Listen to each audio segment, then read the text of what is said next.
అందరికీ నమస్కారం. ఈ రోజున జనసేన అధినేత పావనమూర్తి పవన్ కళ్యాణ్ గారు మన అవనిగడ్డకు విచ్చేసిన సందర్భంలో సాగరం తరలి వచ్చి వారికి స్వాగతం చెప్పినట్లుగా తరలి వచ్చిన అవనిగడ్డ నియోజకవర్గ ప్రజానీకానికి ముందుగా నేను శిరస్సు నమస్కరిస్తున్నాను.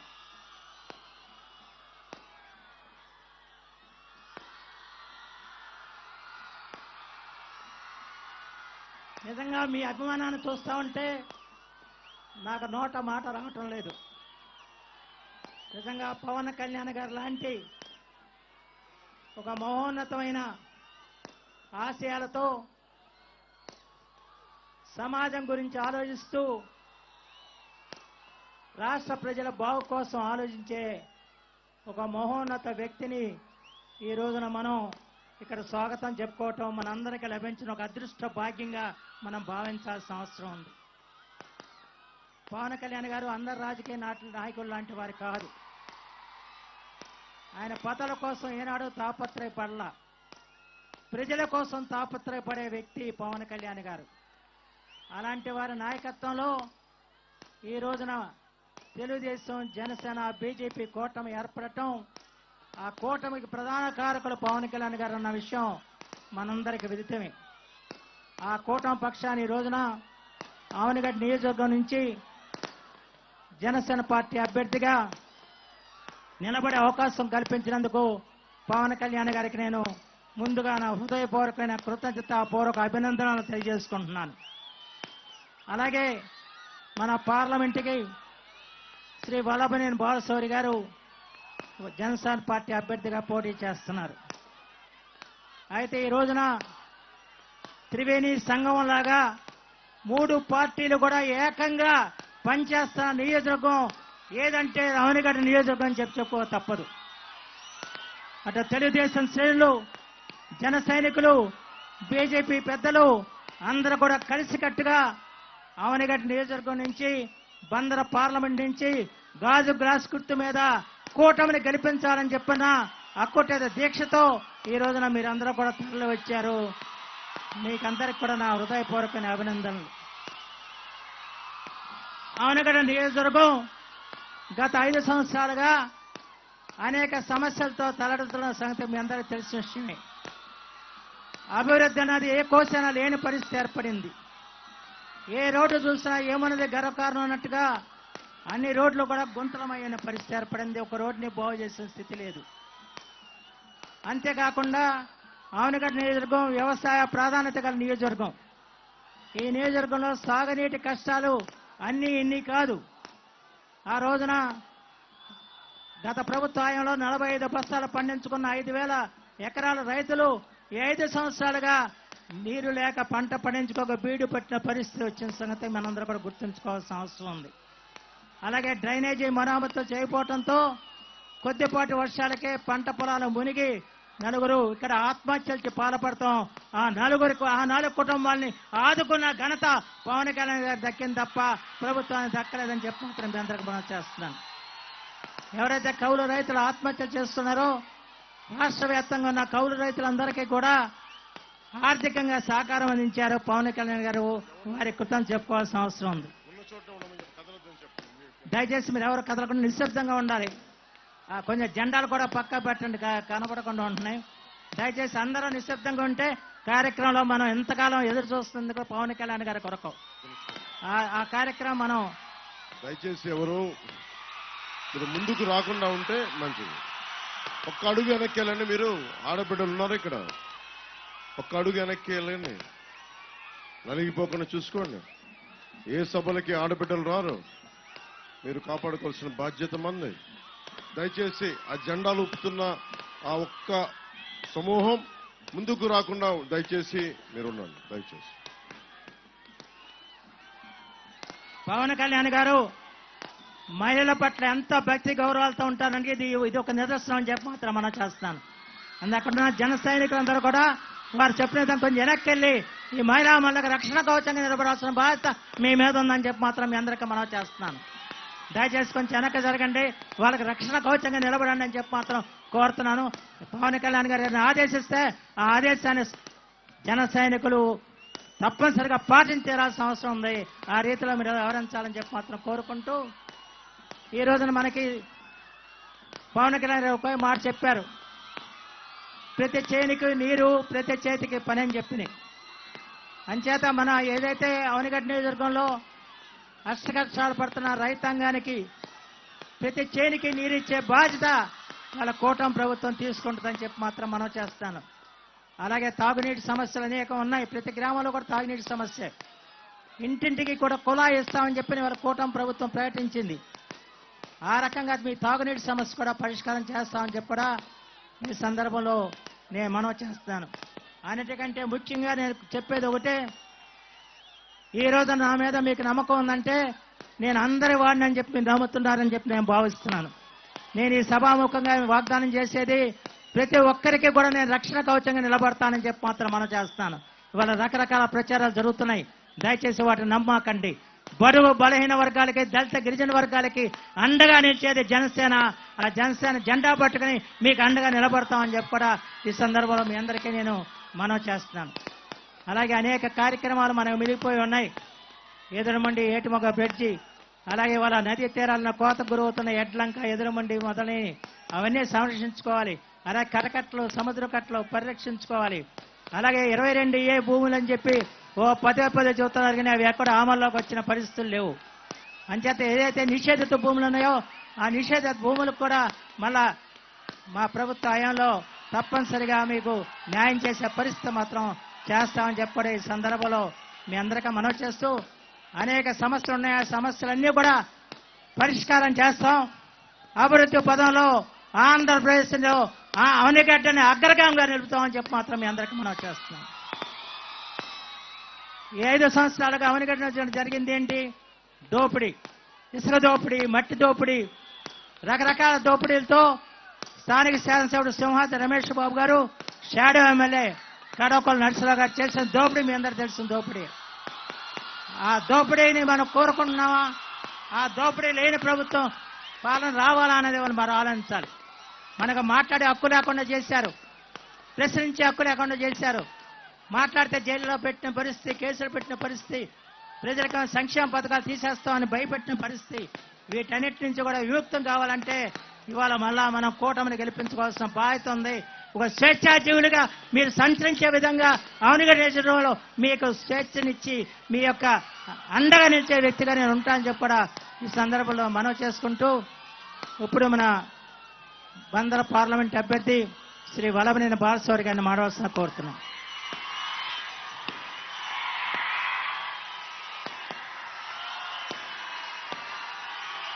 మన జనసేన పార్టీ అధ్యక్షులు పెద్దలు కళ్యాణ్ బాబు గారు అవనగడ్డ నుంచి నియోజకవర్గం నుంచి విచ్చేసినటువంటి మహిళా తల్లులు సోదరులు అందరికీ కూడా మొట్టమొదటిగా నా హృదయపూర్వక నమస్కారం తెలియజేస్తా ఉన్నాను. ఈరోజు అవనగడ్డ నియోజకవర్గం అనేక సమస్యలతో ఉంది, మనందరికీ తెలుసు. ఇది కృష్ణా డెల్టా, 2 పంటలు వరి మాత్రమే పండించుకునేటువంటిది రైతాంగం. మొదటి పంట వరి, 2వ పంట అపరాలు పండించుకునేటువంటి రైతాంగం. కానీ కృష్ణా నది ఎప్పుడైనా ఎండిపోతే ఈ కృష్ణా డెల్టా ఎండిపోతా ఉంటుంది. దానికి ప్రత్యామ్నాయం పోలవరం ప్రాజెక్ట్ ని కంప్లీట్ చేయాలి అని చెప్పేసి ఈ ముఖ్యమంత్రి గారికి ఆలోచన లేదు గత 5 సంవత్సరాల నుంచి. ఆ విషయం నేను పవన్ కళ్యాణ్ గారితో పార్టీలో చేరే ముందు కూడా నేను మాట్లాడాను. వారు 100% మనం అధికారంలోకి రాగానే పోలవరం ప్రాజెక్ట్ ని కంప్లీట్ చేద్దాం అని చెప్పేసి చెప్పారు. ఈ కృష్ణా డెల్టాకి రైతాంగానికి గుండెకాయ లాంటి ప్రాజెక్టు పోలవరాన్ని ఎంబటే రానున్నటువంటి 2 సంవత్సరాల్లో కంప్లీట్ చేస్తామనేటువంటి విషయాన్ని ఈ సందర్భంగా మీ అందరికి కూడా మనవి చేస్తా ఉన్నాను. మీ అందరికీ తెలుసు, గత 5 సంవత్సరాలకు ఒక పార్లమెంటు సభ్యుడిగా మరి బందర్ పోర్టు ఎన్నో సంవత్సరాల నుంచి పెండింగ్ లో ఉంటే ఒక పార్లమెంటు సభ్యుడిగా పవర్ ఫైనాన్స్ కార్పొరేషన్ నుంచి 4 కోట్ల రూపాయల నిధులు తీసుకొచ్చి 4,000 కోట్ల రూపాయల నిధులు తీసుకొచ్చి ఈ రోజు బందర్ పోర్టు శరవేగంగా నడుస్తుందంటే అందులో మీ పార్లమెంటు సభ్యుడి యొక్క పాత్ర కూడా అందులో ఉందని ఈ సందర్భంగా మీకు మనవి చేస్తా ఉన్నాం. అదే రకంగా మచిలీపట్నం నుంచి రేపల్లెకి రైల్వే మార్గాన్ని ఆల్రెడీ దీన్ని డిస్కస్ చేశాం. పవన్ సార్ గారితో చెప్పాం, చంద్రబాబు నాయుడు గారితో చెప్పాం. మనం అధికారంలోకి రాగానే మచిలీపట్నం నుంచి రేపల్లె దివిసీమ ప్రజానికానికి ఎప్పటి నుంచో ఎదురు చూస్తున్నటువంటి రైల్వే లైన్ కూడా కంప్లీట్ చేద్దాం. అది పోర్టు కూడా చాలా ఉపయోగంగా ఉంటుంది. ఇటు చెన్నై పోవాలంటే దాదాపు 60 కిలోమీటర్ల డిస్టెన్స్ తక్కువగా ఉంటుంది అనేటువంటి విషయాన్ని కూడా ఈ సందర్భంగా మీ అందరికి కూడా మనవి చేస్తా ఉన్నాను. ఇది తీర ప్రాంతం, తాగటానికి మంచినీళ్ళు లేవు. తప్పకుండా జల జీవన్ మిషన్ ద్వారా కేంద్ర ప్రభుత్వం నుంచి నిధులు తీసుకొచ్చి స్టేట్ గవర్నమెంట్ యొక్క మరి షేర్ కూడా అందులో కలిపి ఈ తీర ప్రాంతంలో ఉన్నటువంటి ప్రతి గ్రామానికి కూడా మంచినీళ్లు కృష్ణానదికి నుంచి ఇద్దామని చెప్పి సందర్భంగా మీకు మనవి చేస్తా ఉన్నాం. మొన్న పవన్ కళ్యాణ్ గారు పెడన నియోజకవర్గంలో బహిరంగ సభలో చెప్పారు, అగ్నికుల క్షత్రియులకి ఫిషర్మెన్స్ కి మనం జట్టీలు కట్టించాల్సినటువంటి అవసరం ఉంది అని చెప్పారు. వారికి పూర్తిగా అవగాహన ఉంది. నేను కూడా సిఎస్ఆర్ ఫండ్స్ నుంచి దాదాపు 12 కోట్ల రూపాయలు తీసుకొచ్చి కేంద్ర ప్రభుత్వం నుంచి నా వంతుగా అగ్నికుల క్షత్రియులకు కూడా సహాయం పడ్డాం. మనం అధికారంలోకి వచ్చిన తర్వాత అగ్నికుల క్షత్రియులకు కూడా ఒక ప్రత్యేకంగా వాళ్ళ అభివృద్ధి కోసం మనం చేద్దామనేటువంటి విషయాన్ని కూడా ఈ సందర్భంగా మీ అందరికీ మనవి చేస్తా ఉన్నాను. మరి మీ అందరికీ ఒకటే చెప్తా ఉన్నాను, ఈరోజు నేను పవన్ కళ్యాణ్ గారి అధ్యక్షతన ఉన్నటువంటి జనసేన పార్టీలో నేను పోటీ చేస్తా ఉన్నాను. అదే రకంగా బుద్ధప్రసాద్ గారు కూడా ఈరోజు పవన్ కళ్యాణ్ గారి అధ్యక్షతన ఉన్నటువంటి జనసేన పార్టీ నుంచి పోటీ చేస్తా ఉన్నారు. ఇక్కడ ఉన్నటువంటి వైసీపీ నాయకులు ఏం చేశారో మీ అందరికీ తెలుసు.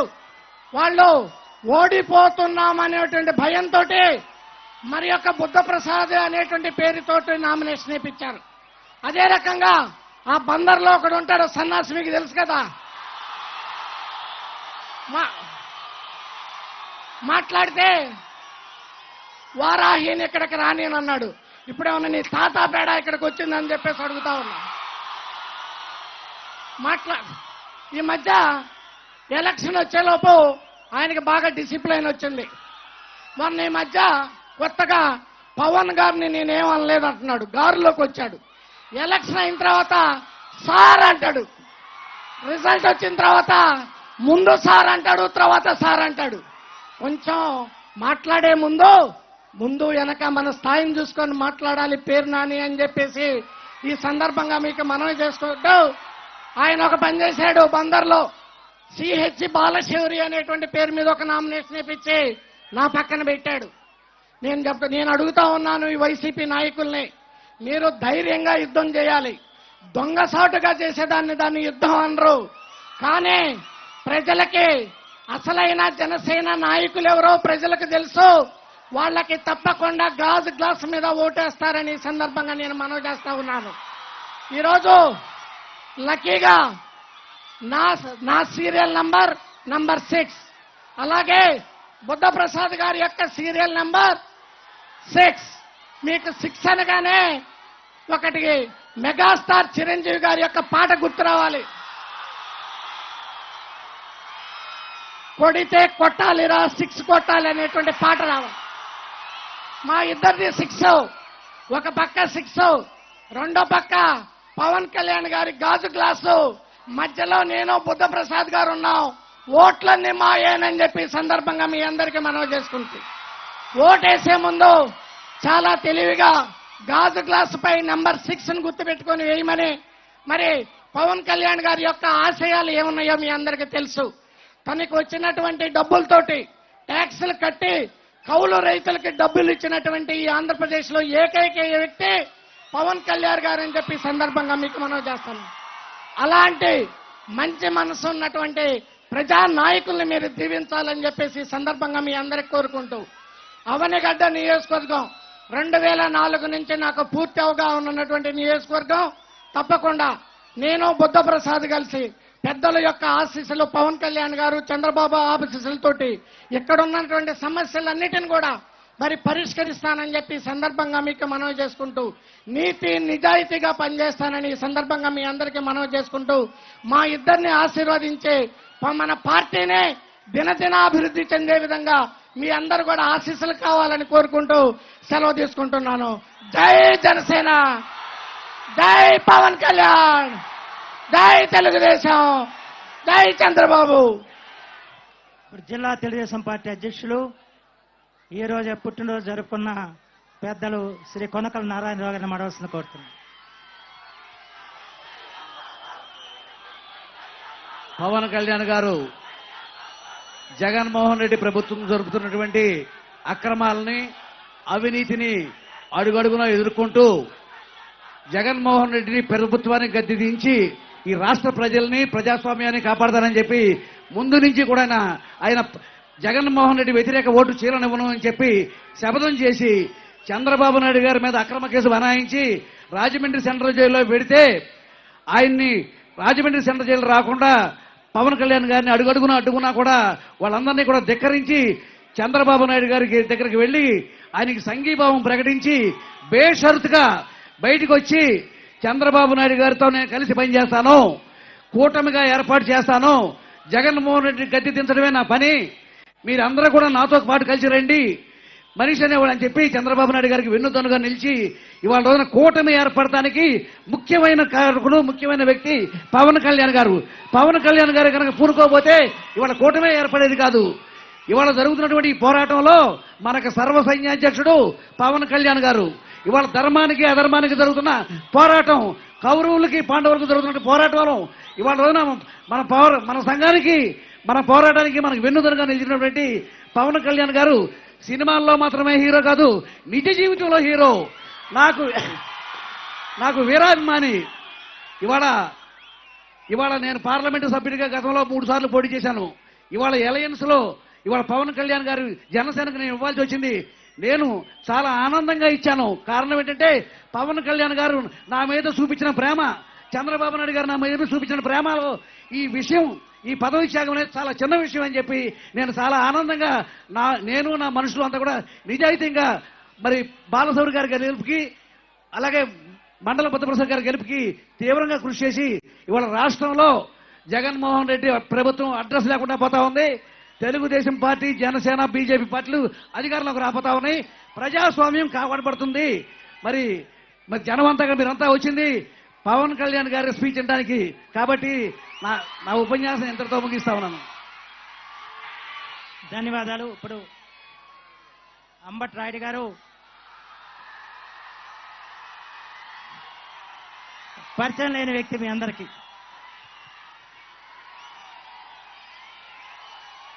అవన్గడ్డ బాగున్నారా? 2 రోజులే అయింది బుద్ధప్రసాద్ గారిని కలిసి అవన్గడ్డకు వచ్చి ఇక్కడ మీ అందరితో మళ్ళీ కలవడం చాలా సంతోషంగా ఉంది. నేను చెప్పదలుచుకుంది 2 విషయాలు. పవన్ అన్నకి రాజకీయ అధికారం ఇవ్వటం మనందరి కర్తవ్యం. అవునా కాదా? ఇస్తారా లేదా? అది మీరొక్కళ్లే కాదు, మిగతా మీ దగ్గర ఉన్న 10 మందితో మీరు ఓటేపియాలి. మీరు వేసే ప్రతి ఒక్క ఓటు ఇక్కడే కాదు, అవనిగడ్డనే కాదు, మొత్తం రాష్ట్రంలో జన సైనికులు పవన్ అన్న అంటే ఇష్టం ఉన్న వాళ్ళు, జనసేనాని నమ్మిన వాళ్ళు, క్లీన్ గవర్నెన్స్ కావాలి అని అనుకున్న వాళ్ళందరూ కూడా ఓటేస్తే ఆ ఓటు వెళ్ళేది పిఠాపురంకే. అది పిఠాపురం ఖాతాలోనే ఓటు. మీరేసే ప్రతి ఓటు పిఠాపురం ఖాతాలోనే పడుతుంది, ఈ రాష్ట్ర భవిష్యత్తు ఖాతాలో పడుతుంది. మీరు దయచేసి మంచితనానికి ఓటేయండి. బుద్ధప్రసాద్ గారు మా బంధువు, ఎంతో మంచి మనిషి. అంతా మొత్తము ఎంతో అందరూ పేదలకు కూడా సేవ చేసి సమాజాన్ని ఈక్వల్ గా ట్రీట్ చేసి సేవ చేసే ఒక గొప్ప రాజకీయ ఫ్యామిలీ. సార్, డెఫినెట్ గా మిమ్మల్ని అవనిగడ్డ గెలిపిస్తుంది, మంచితనాన్ని గెలిపిస్తుంది. సో జనసేన పార్టీ అనేది మన ఇందాక ఒక పెద్ద ఆయన చెప్పినట్టు మన రియల్ స్టార్ కొలకొల నారాయణ గారు చెప్పినట్టు మన పవన్ అన్న సినిమాలో స్టార్ కాదు, నా కళ్ళల్లో అయితే మన రాష్ట్రానికి మనము చేసుకున్న అదృష్టము is a real life star.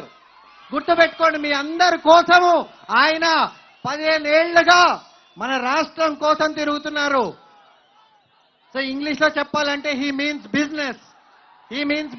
He wants ఈ స్టేట్ కోసం ఎంత అభివృద్ధి చేయాలి, మీ భవిష్యత్తు కోసం, యువత కోసం. ఇంకొకటి విషయము, జనసేన పార్టీ అనేది నేను పూర్తిగా నమ్ముతున్నాను, ప్రతి సామాజిక వర్గాన్ని, ప్రతి మతాన్ని, కులాన్ని ఒకేలాగా చూసి సామాజిక న్యాయం, రాజకీయ న్యాయం, ఆర్థిక న్యాయం చేస్తుందని నేను పూర్తిగా నమ్మి ఇంకెక్కువ సమయం తీసుకోను. మన పవన్ అన్న మీతో మాట్లాడతారు. మీరందరూ కూడా ఆయనకి రాజకీయ భవిష్యత్తు, రాజకీయ బలం పూర్తి స్థాయిలో కల్పించాలి. Thank you Avanigadda.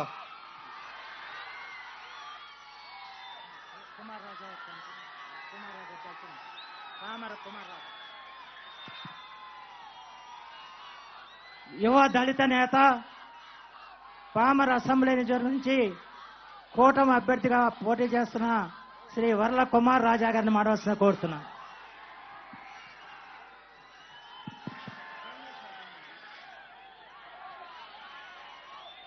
అందరికీ నమస్కారం. ఈరోజు అవనిగడ్డ ప్రజా ప్రపంచం జనసేన అధినేత రాక వైకాపా పోక రెండు ఒకే క్షణం జరగబోతున్నాయి. పవన్ కళ్యాణ్ గారి గురించి రెండు ముక్కలు చెప్పడానికి పామర నుంచి పరుగులెడుతూ వచ్చా. ఒకటే, ఆయన ఔన్నత్యం. ఒక అన్నం ఉడికిందో చెప్పడానికి ఒక గింజ పట్టుకొని చూస్తే చాలు. పవన్ కళ్యాణ్ గారి గొప్పతనం గురించి చెప్పాలంటే కూడా ఒకటే ఉదాహరణ. ఈరోజు 1 లక్ష రూపాయలు ఇవ్వమంటే ఇవ్వరు, కోటి ఇవ్వమంటే ఎవరు ఇవ్వరు, 10 కోట్లు ఇవ్వరు.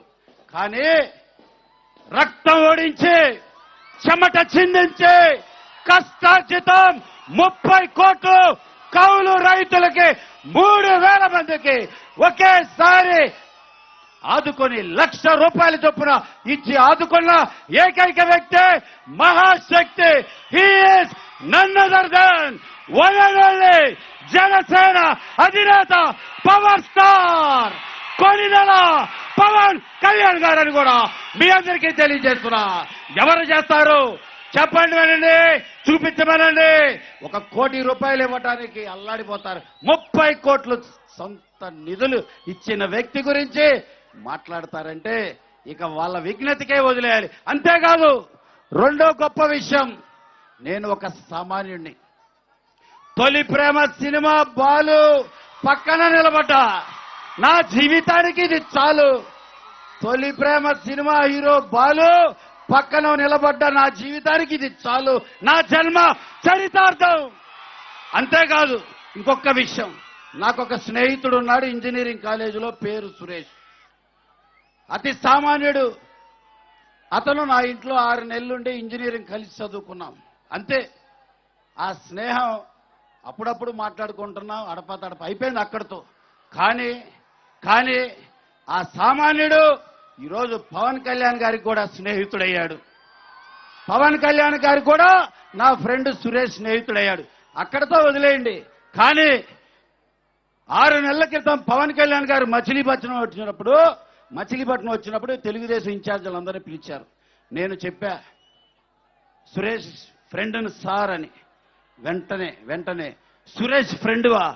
సురేష్కి ఫ్రెండ్ అయితే నువ్వు నాకు ఫ్రెండ్వే అని చెప్పి నన్ను దగ్గర తీసుకున్న విధానం ఎవరు చేస్తారు తమ్ముళ్ళు?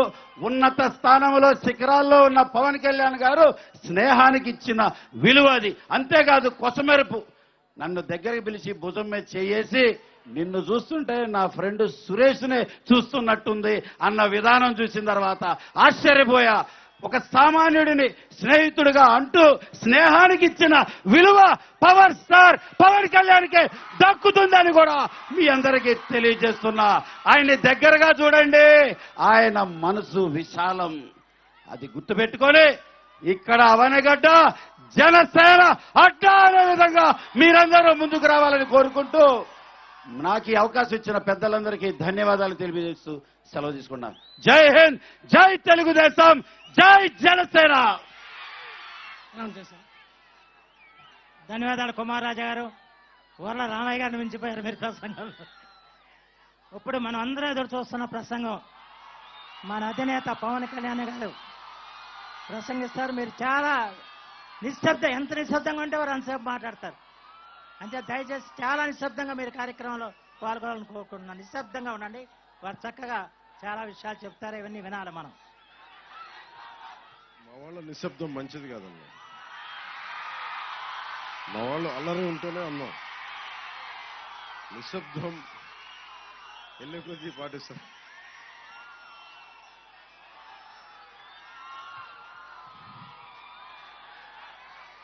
ఇంత మండుటెండలో పొద్దున్న నుంచి గత నెలలుగా ఎండల్లో తిరుగుతూ ఉన్నాం.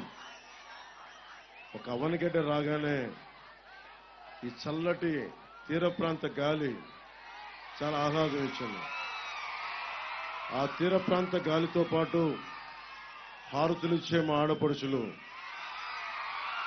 అన్నా నా మొదటి ఓటు నీకే అని చెప్పే మా చెల్లెళ్ళు, అన్యాయం జరిగితే కోక బిగించి పిడికిలతో గుద్దుతామనే మా వీర మహిళలు, మగవారికి మేమేం తీసిపోం, వచ్చి ఇలాంటి సభల్లో వచ్చి ముందుకొచ్చి ఉంటామని చెప్పిన ఆ దూరాన చెయ్యి ఊపుతున్న మా ఆడపడుచులు, ముందున్న ఆడపడుచులు, మీ అందరికీ అవనిగడ్డ సభకి విచ్చేసిన మీ అందరికీ పేరు పేరున ముందుగా నా హృదయపూర్వక నమస్కారాలు. యువత లేకపోతే, యువతరం లేకపోతే భవిష్యత్తు ఉండదు. వసంతం లేకపోతే కొత్త భవిష్యత్తు ఉండదు. అలాంటిది మీకోసం మేమందరం కలిసికట్టుగా వచ్చాం. లోక్ నాయక్ జయప్రకాష్ నారాయణ గారి స్ఫూర్తితోటి ఎమర్జెన్సీ సమయంలో ఆ రోజున కాంగ్రెస్ కి వ్యతిరేకంగా అన్ని పార్టీలన్నీ ఎలా వచ్చాయో ఈ రోజున ఇక్కడున్న దాష్టిక ప్రభుత్వానికి వ్యతిరేకంగా అందరం రావాలి, వైసీపీ వ్యతిరేక ఓటును చీలనివ్వను అని 2021 చెప్తూ ఈ రోజున ఆ కళని సాకారం చేశాం. పాపం బాలశౌరి గారు ఉన్నారు. బాలశౌరి గారి కన్నా పక్కన ఇద్దరు కీలకమైన వ్యక్తులు ఉన్నారు. ఒకటి అంబటి రాయుడు గారు, ఇంకోటి బాలశౌరి గారు. బాలశౌరి గారితో స్వయాన వైసీపీ ఎంపీ. అంబటి రాయుడు గారు వారి వైసీపీ కోసం నిజంగా జగన్ నమ్మారు, వైసీపీని నమ్మారు. వాళ్ళిద్దరు ఎందుకు వచ్చేశారు బయటికి అంటే, ఎవ్వరు కూడా బాలశౌరి గారు వాళ్ళ స్వయాన రాజశేఖర రెడ్డి గారి దగ్గర ఉన్న వ్యక్తి, ఆయన నమ్మిన వ్యక్తి. సహజంగా తండ్రిని నమ్మిన వ్యక్తి కొడుకు దారిలో వెళ్తారు. కాదని ఎందుకు వచ్చేశారంటే, అంబటి రాయుడు గారు కానీ బాలశౌరి గారు కానీ ఎవరైనా సరే ఒకటే మాట చెప్తారు, వాళ్ళకి బానిసలు కావాలి, వ్యక్తులు అవసరం లేదు. వైసీపీకి బానిసగిరి చేసేవాళ్ళు ఎమ్మెల్యేలు అయిపోతారు. బానిసత్వానికి మోచేతి అంబలు తాగాలి. మనం మనుషులం, మనకి రాజ్యాంగం హక్కు కల్పించింది. తన మన చిన్న భేదాన్ని పెద్దాన్ని లేదు. అందరం బాగుండాలి, అందరూ ఆత్మగౌరవంతో బతకాలని కోరుకుంటాం. ఆత్మగౌరవం తీసేస్తుంది వైసీపీ. మీరు చెప్పండి, ఈ రోజున కూర్చొని మనకి అవనగడ్డ ఎలాంటి ప్రాంతం ఇది? అవనగడ్డ పొద్దున్నే నా సన్నిహితులు ఒకరు చెప్పారు, మాట్లాడుతూ చాలా అనేక విషయాలు చెప్పారు. మనకి దివిసీమ ఎలాంటి గొప్పదనేది, దివిసీమ తాలూకు విశిష్టత, దివిసీమ తాలూకు ప్రభావం ఎంత వరుసగా చెప్పుకుంటా నేను ఒకటి అడిగా, నాకు మీ అంత జ్ఞాపక శక్తి లేదు, మీ అంత పండితుడిని కాదు, మీరు చెప్తుందే నాకు రాసి పంపించండి అంటే వాళ్ళు ఇది నాకు పంపించారు. మానవ జాతి వికాస చరిత్రలో నది తీరాలు ప్రత్యేక భూమికని పోషించాయి. ప్రసిద్ధి చెందిన నాగరికతలు, సంస్కృతులు నదీ తీరాల్లోనే వికసించాయి. నదీ తీరాల్లోనే రాజధానులు ఏర్పడ్డాయి. మహారాష్ట్రలోని మహాబలేశ్వరంలో పుట్టిన కృష్ణా నది కృష్ణా జిల్లాలో హంసల దీవి వద్ద బంగాళాఖాతంలో కలుస్తుంది. కృష్ణా సాగర సంగమ ప్రదేశంలో కాకి స్నానం ఆచరిస్తే హంసగా మారిన పవిత్ర ప్రదేశం ఇది. దివిసీమే తెలుగు జాతి చరిత్రలో ఒక విశిష్ట స్థానాన్ని ఏర్పరచుకుంది. ఆంధ్రుల ప్రథమ రాజధాని శ్రీకాకుళంలో వెలిసింది. శ్రీకృష్ణదేవరాయలు శ్రీకాకుళం దేవుని స్ఫూర్తితో అముక్త మాల్యద అముక్తమాల్య రచనకి దివిసీమలోని శ్రీకారం చుట్టారు. వివిధ రాజవంశాల పరిపాలనకి సాక్షిగా నిర్మింపబడిన ప్రాచీన క్షేత్రాలు ఎన్నో దివిసీమలో కొలువై ఉన్నాయి.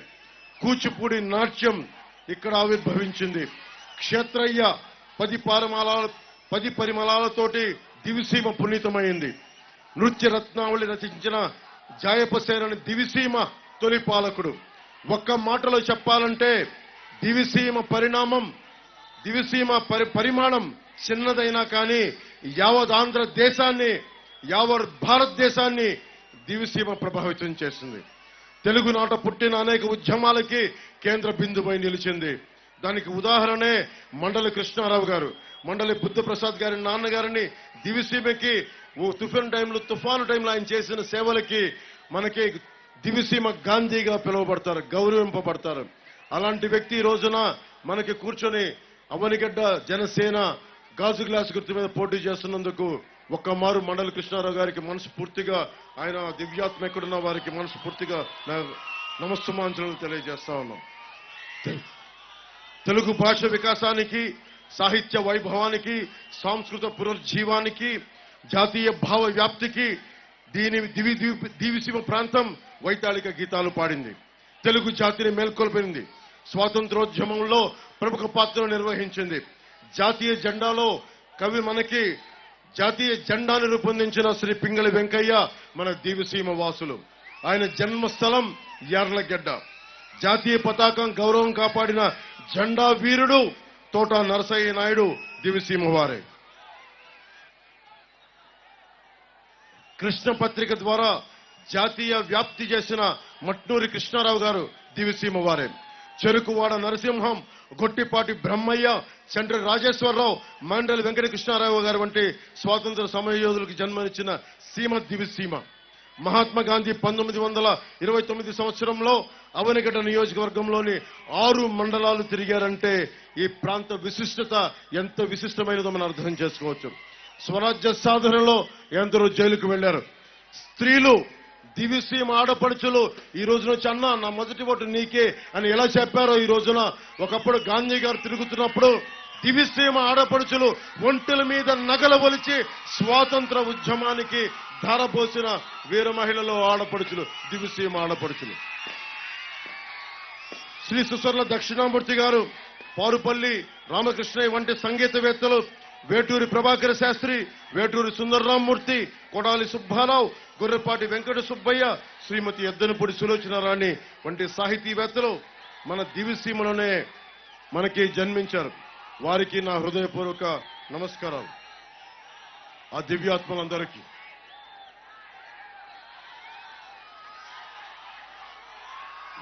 ఏ నేలకైనా కీలకం విద్య, వైద్యం, ఉపాధి, మనకి సాగునీరు, తాగునీరు, లా అండ్ ఆర్డర్. ఇందాక డాక్టర్ హరి గారు చచ్చిపోయారని చెప్తా ఉన్నారు, చంపేశారు, న్యాయం జరగదా అంటే అది లా అండ్ ఆర్డర్ ఇష్యూ. ఎందుకు మాట్లాడట్లా? 5 సంవత్సరాల నుంచి అధికారులను మార్చట్లా, రెవెన్యూ అధికారులను మార్చట్లా, ఎందుకు మార్చట్లా? ఎలాంటి ప్రభుత్వం ఉంది? డాక్టర్ హరి గారి మనం ఎవరైతే చేశారో ఆ నిందితులకి శిక్ష పడాలి, శిక్ష పడుతుంది. అలాగే దివిసీమ, నేను చిన్నప్పుడు నెల్లూరులో ఉన్నప్పుడు దివిసీమ తుఫాను అని చెప్పి మొత్తం దివిసీమ ఉప్పెన తెచ్చి ఆ రోజు పడ్డ మనకు ఉప్పు ఇంకా ఉప్పుతో నిండిపోయిన ఈ ప్రాంతం అంతా ఇంకా దాన్ని సరిచేయాల్సిన అవసరం ఉంది. దీనికి కావాల్సింది బలమైన ప్రభుత్వం కావాలి. జనసేన 2000 తర్వాత పుట్టిన తరానికి దృష్టిలో పెట్టుకుని జనసేన పెట్టాను. ఈ రోజునున్న ఆడబిడ్డలు ఉన్నారు. 2047కి ప్రధానమంత్రి గారు ఒకటే కోరుకుంటా ఉన్నారు, భారతదేశం సూపర్ పవర్ కావాలని. సూపర్ పవర్ కావాలి అంటే ఏం కావాలి? దానికి ఖనిజాలు ఏం కావాలి? యువతే ఖనిజం. కలల ఖనిజాలతో చేసిన మీరే ఈ దేశానికి పెట్టుబడి. ఒక అవనిగడ్డ ఎంత గొప్పది అంటే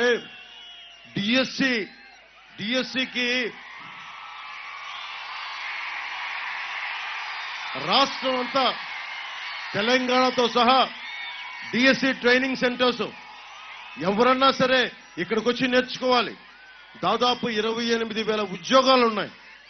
ఒక్క ఉద్యోగం కూడా పూర్తి మనకి ఇవ్వాల. అలాంటి ఎన్ని ఇక్కడికి మనం కూర్చోబెట్టి ఎన్ని సెంటర్స్ ఉన్నాయి, ఎన్ని ట్రైనింగ్ సెంటర్స్ ఉన్నాయి, డిఎస్సి నోటిఫికేషన్ సెంటర్స్, ఇన్ని సెంటర్స్ ఉండి ఒక ఉద్యోగం ఇప్పించలేని ప్రభుత్వం. మీరు వైసీపీ గురించి మీరు ఆలోచించాలి. మీ భవిష్యత్తుని కోసం నిలబడే వ్యక్తి అయితే ఈ పాటికి అద్భుతాలు జరిగాయి. మామూలు మ్యాండేట్ ఇవ్వాల.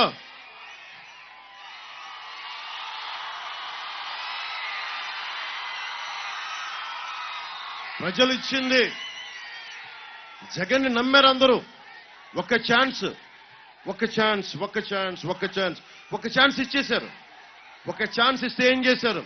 ఈ రోజుకే మనకి తాగునీరు లేదు. దాదాపు మనకి అవనిగడ్డల్లో వెళ్ళి నేను అడుగుతా ఉంటే ఏమొద్దన్నా, మాకు కొంచెం తాగునీరు ఇప్పించన్నా. 50 గ్రామాల్లో తాగునీరు లేదన్నా. చిన్నపాటి లంకలకి మనకి చూస్తే బ్రిడ్జిలు లేవు. చిన్నపాటి రోడ్ల నిర్మాణం జరగల. ఎవరో మాట్లాడేవాళ్ళు లేరు. రైల్వే లైన్ ఉంది. మన పోర్టుకి అవసరమైంది రైల్వే లైన్ గురించి మాట్లాడేవాళ్ళు లేరు. ఏదైనా మాట్లాడితే ఎదురు తిరిగేవాళ్ళు, దాడులు చేసేవాళ్ళు తప్ప నిజంగా బాధ్యతతోటి ఉండేవాళ్ళు కాదు.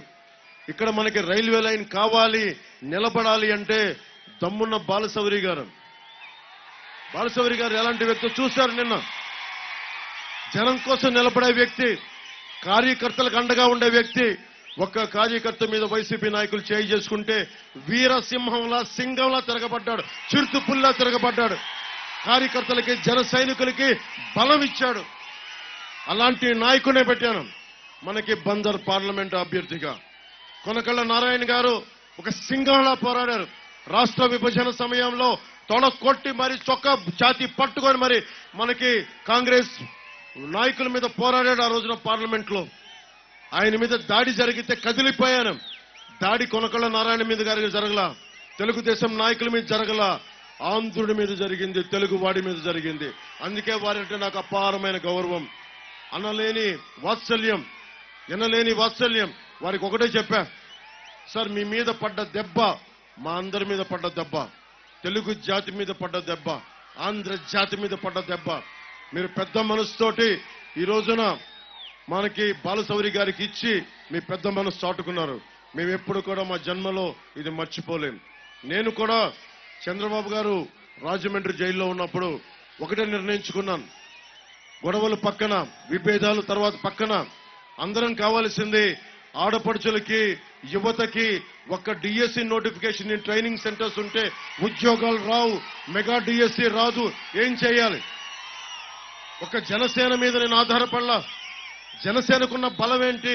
కథం తొక్కే వీర మహిళలు ఉన్నారు, పంపుల్లో పరిగెత్తే పిడుగుల్లాంటి జన సైనికులు ఉన్నారు, పోరాటం శక్తి ఉంది, నాయకులు ఉన్నారు. కానీ నేను 5 కోట్ల మంది ప్రజలను దృష్టిలో పెట్టుకొని వెళ్ళి ఒకటే మాట ఇచ్చాను, మనందరం కలిసి వెళ్దాం. తెలుగుదేశం, జనసేన, భారతీయ జనతా పార్టీ. దేనికి అంటే ఒకవైపు ప్రధానమంత్రి గారు 2047కి భారతదేశం సూపర్ పవర్ కావాలి అంటే 974 కిలోమీటర్ల తీర ప్రాంతం మంది. 1 కాదు 2 కాదు. అగ్నికుల క్షత్రియులు, వాడ బలిజ, బెస్త, మత్స్యకారులు, ఎన్ని ఉపకులాలు ఉన్నాయి. వారందరికీ అండగా నిలబడాలంటే జట్టీలు కావాలి. కేవలం నీలి విప్లవం అంటే సముద్ర ప్రాంతంలో ఉండే మత్స్య సంపదకి ప్రభుత్వం, కేంద్ర ప్రభుత్వం, మనకి జాతీయ నాయకులు, ప్రధానమంత్రి గారు చాలా అద్భుతంగా ఆలోచిస్తున్నారు. వెళ్ళి శాటిలైట్ ని వాడి, డ్రోన్ టెక్నాలజీ వాడి, వేటల్లో ఎక్కడైతే మత్స్య సంపద ఉంటుందో అక్కడికి వెళ్ళి వేటాడేలాగా, మత్స్యకారులకు అండగా ఉండేలాగా మన రాష్ట్రం, మన కూటమి ప్రభుత్వం కూడా ఆలోచిస్తుంది. మత్స్యకారుల కోసం జనసేన పోరాటం చేసి జీవో 217 ని అడ్డంగా చించేసింది. దాదాపు 58 లక్షల మంది మత్స్యకారులకి ఇబ్బంది కలిగేదాన్ని మేము అండగా ఉన్నాం. అలాగే మత్స్యకారులకి విరామ దినంలో 20,000 రూపాయలు మనం ప్రకటించాం.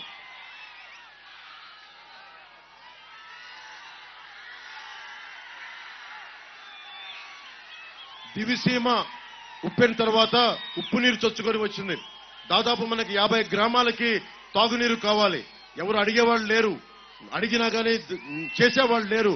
నేను మీకు మాటిస్తున్నాను, మండలి బుద్ధప్రసాద్ ఉన్నారు, ఆయన మాట ఎంత స్వచ్ఛమైన తెలుగు ఉంటుందంటే, ఆయనకి నాకు పరిచయం రాజకీయానికంటే కూడా మా ఇద్దరికి మాతృభాష పిచ్చి, మా ఇద్దరికి తెలుగు పిచ్చి, మా ఇద్దరికి మాతృభాషని నెత్తిపైన పెట్టుకొని ఊరేగిస్తాం, మాతృభాషని గుండెల్లో పెట్టుకుంటాం, మాతృభాషని వ్యాప్తి చేయాలని ఆలోచించే వాళ్ళం.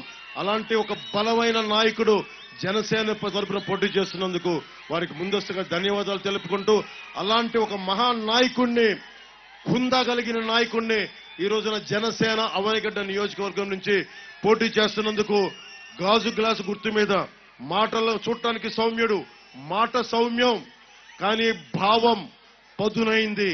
గాజు గ్లాసు పగిలితే ఎంత పదునెక్కుద్దో ఆయన భావం అంత పదునైనది. కట్ చేస్తే కట్ అయినట్టు కూడా తెలియదు ఆయన భావం. మెత్తగా ఉంటారు, నవ్వుతూ ఉంటారు, కానీ కింద రక్తాలు స్రవిస్తూ ఉంటాయి ఆయన మాట్లాడుతూ ఉంటే. అంత బలమైన భావజాలమైంది. వారు మన తరపున పోటీ చేస్తున్నారు. వారికి మనకి ఈరోజు ఒకటే చెప్తా ఉన్నాను, కూటమి ప్రభుత్వం వచ్చేస్తుంది. జనసేన, టీడీపీ, భారతీయ జనతా పార్టీ కూటమి ప్రభుత్వాన్ని స్థాపిస్తున్నాం. దానికి ఇంక వేరే తిరుగులేదు. ఒకటే లెక్క ఈ రోజున ఎన్ని సీట్ల మెజారిటీతో మనం ప్రభుత్వాన్ని స్థాపిస్తున్నాం అన్నదే తప్ప కూటమి ప్రభుత్వం, టీడీపీ, జనసేన, భారతీయ జనతా పార్టీ కూటమి ప్రభుత్వం వచ్చేస్తుంది. అది ఎన్ని సీట్ల మెజారిటీ ఒకటే లెక్క, అది ఒకటే తేలాల్సింది. మేము కోరుకుంటుంది భారీ మెజారిటీ ఇవ్వండి. కుటుంబ ప్రభుత్వం వచ్చేస్తుంది, భారీ మెజారిటీ ఇవ్వండి. మేము మీకోసం మెగా డిఎస్సి నోటిఫికేషన్ కూటమి ప్రభుత్వం రాగానే విడుదల చేస్తాం.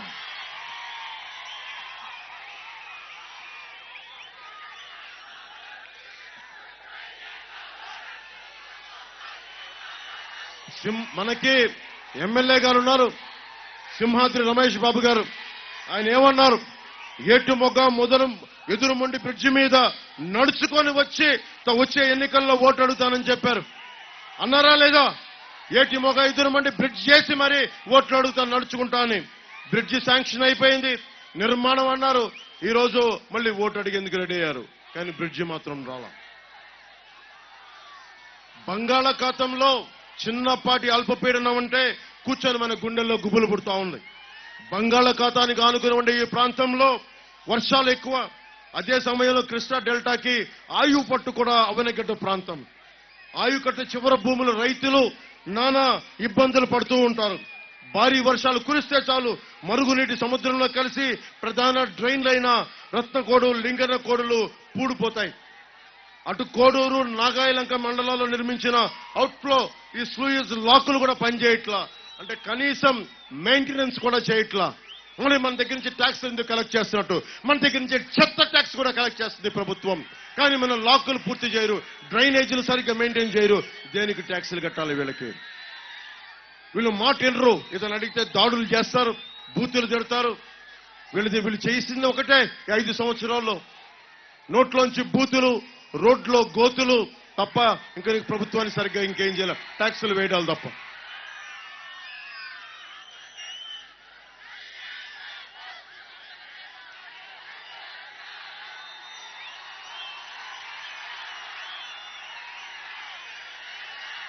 ఆక్వా సాగు దివసీమ ప్రాంతానికి ప్రత్యేక గుర్తింపు ఉంది. దాంతోపాటు కృష్ణానది పరివాహక ప్రాంతం కావడంతో ఇక్కడే దొరికే మత్స్య సంపదకి ఒక ప్రత్యేకమైన డిమాండ్ ఉంది. చాలా ఎక్స్క్లూజివ్ గా మనకి ఇక్కడ మెరైన్ సంపద ఉంది, మత్స్య సంపద ఉంది. దీనిని కనుక ఒక సరైన మార్కెటింగ్ ఫెసిలిటీస్ మనకు కావాల్సిన కోల్డ్ స్టోరేజ్లు కానీ కోడూరు, నాగాయలంక మండలాల్లో 1000 ఎకరాల్లో ఆక్వా సాగుతూ ఉంది. దీనికి కావాల్సిన కోల్డ్ స్టోరేజ్ ఫెసిలిటీస్ కావాలి. కానీ పంట ఎవరైతే కష్టపడతారో, మాట్లాడితే క్లాస్ వార్ అని మాట్లాడతారు జగన్. ఎవరైతే పంట కష్టపడి పండిస్తున్నారో దళారుల చేతిలోకి వెళ్ళిపోతా ఉంది. ఆ దళారీ వ్యవస్థని కూర్చొని నియంత్రణ చేసి ఎవరైతే కష్టపడతారో వాళ్ళకే, ఆ శ్రామిక వర్గానికే ఆ లాభం వచ్చే విధంగా కూటమి ప్రభుత్వం మండలి బుద్ధప్రసాద్ గారి నాయకత్వంలో, మన కొనకళ్ళ నారాయణ గారి సహకారంతో, మనకి బాలశౌరి గారి నాయకత్వంతో మనందరం శ్రామిక వర్గానికి మేము అండగా ఉంటామని తెలియజేసుకుంటా ఉన్నాం. అలాగే మీరు మాట్లాడుతూ ఉన్నారు, మన కూటమి వస్తే అణగారిన వర్గాల మీద దాడులు జరుగుతాయని చెప్తా ఉన్నారంట. నాకు మండలి బుద్ధప్రసాద్ గారు చెప్తా ఉన్నారు. మీరు చెప్పండి, అమర్నాథ్ గౌడ్ మీద దాడి జరిగితే ఎవరు మాట్లాడారు? ఎవరు గొంతి తిప్పారు, ఎవరు కడుపు ఎవరి కడుపు కాలింది, ఎవరి గుండెలు మంటలో రేగినాయి. ఒక దళిత డ్రైవర్ని చంపేస్తే ఎవరు చంపింది? వైసీపీ ఎమ్మెల్సీ చంపి ఎంత ధిక్కారం, ఎంత ధైర్యం, ఎంత అడాసిటీ అంటే చంపేసి మరీ ఇంటికి కుటుంబానికి డోర్ డెలివరీ చేశాడు. ఎవరు దాడులు చేస్తున్నారు అన్నగారిన వర్గాల మీద? ఎవరు డాక్టర్ సుధాకర్ని చంపేసి ఏమడిగాడు? వైజాగ్ లో మాస్కులు లేవు, మాస్కులు ప్రొవైడ్ చేయమంటే పిచ్చోడు పిచ్చోడు పిచ్చోడు అని చెప్పి పాపం ఆటోలు ఎక్కించి తీసుకెళ్లి ఆయన పిచ్చాసుపత్రుల్లో పడి చంపేశారు. ఎవరు అణగారిన వర్గాల మీద దాడి చేస్తుంది? ఎవరు మహిళల మీద దాడులు చేస్తుంది? నేను ఇందాకే మాట్లాడా రేపల్లిలో పాపం భర్త ముందే భర్త మానాన్ని భంగం చేసిన వ్యక్తులు అక్కని ఏడిపిస్తా ఉంటే అక్కని రక్షించుకోవడానికి మనకి అమర్నాథ్ గౌడ్ని చంపేసిన ప్రభుత్వం ఇది.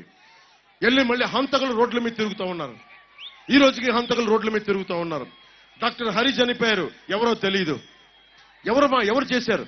ఎవరు అణగారిన వర్గాల మీద దాడులు చేస్తుంది? ఎవరు law and order situation create చేస్తుంది?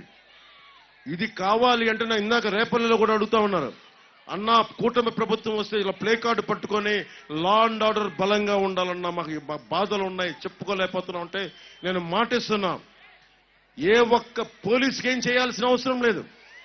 ఒక్క సబ్ ఇన్స్పెక్టర్ ఆఫ్ పోలీస్కి సంపూర్ణమైన అధికారం ఇచ్చి వాళ్ళ విధుల్లో రాజకీయ జోక్యం లేకపోతే తాట తీసేస్తారు. ఎస్ఐ స్థాయి వ్యక్తి చాలు, ఒక్క పోలీస్ చాలు, పనులు చేయనిస్తే కదా పోలీసుని.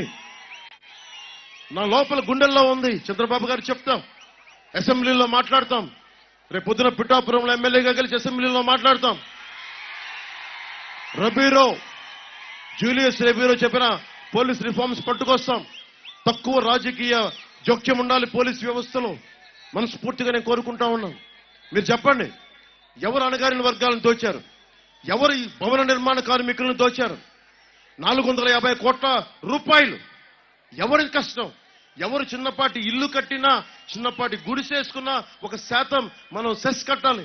ఆ సెస్ అంతా తీసుకెళ్లి ఎవడైతే కండలు కరిగిస్తారో, ఏ ఆడబిడ్డలైతే గర్భంతో తట్టలపైన ఇసుక పెట్టుకొని వాళ్ళకి సిమెంట్ బయటికి పట్టుకెళ్తారో, ఇసుకలు మోస్తారో, ఇటుకలు మోస్తారో, వాళ్ళ కోసం 1% సెస్ కడతాం మనందరం. అదంతా భవన నిర్మాణ కార్మికుల సంక్షేమ నిధికి వెళ్తుంది. అలాంటి సంక్షేమ నిధి నుంచి 450 కోట్ల రూపాయలు దోచేశాడు జగన్. ఎవరు బడుగు బలహీన వర్గాలను దోచేస్తుంది?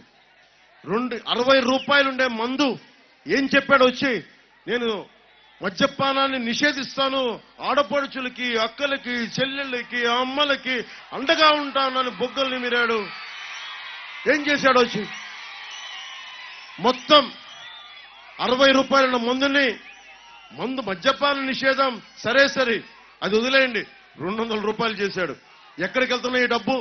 ఎవరి దగ్గరికి వెళ్తున్నాయి ఈ డబ్బు?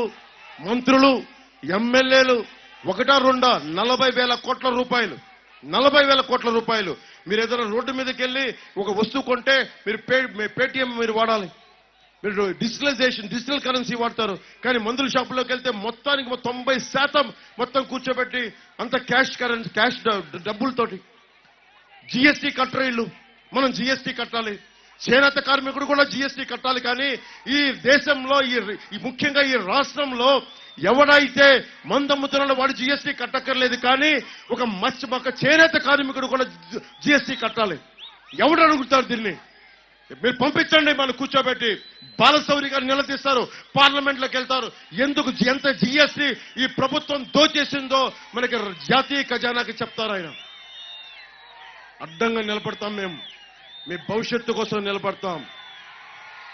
ఎంత చల్లగా ఉందో ఈరోజు గాలి, ఎంత హాయిగా ఉందో, మీ భవిష్యత్తుని అంత హాయిగా తీర్చిదిద్దుతాం. జెండాలు చల్లటి గాలికి రెపరెపలాడుతున్నాయి, సున్నితంగా ఆడుతున్నాయి. ఇంత హాయిగా ఉండేలాగా బాధ్యత తీసుకుంటాం. మాకు మండలి బుద్ధప్రసాద్ గారు ఒక మాట చెప్పారు నాకు, ఈ దేశానికి కావాల్సింది అన్నిటికంటే కూడా స్వేచ్ఛ, భద్రత. అరే నా దేశం ఇది స్వాతంత్ర ఉద్యమకారులు తిరిగిన నేల, ఇది దివిసీమ, పింగళి వెంకయ్య పుట్టిన నేల, ఇది ఒక రౌడీ కూర్చోబెట్టి రౌడీ ప్రభుత్వాలు రౌడీ ఎమ్మెల్యేలు కూర్చొని మనం బెదిరిస్తారంటే బెదరటానికి మేము లేవు.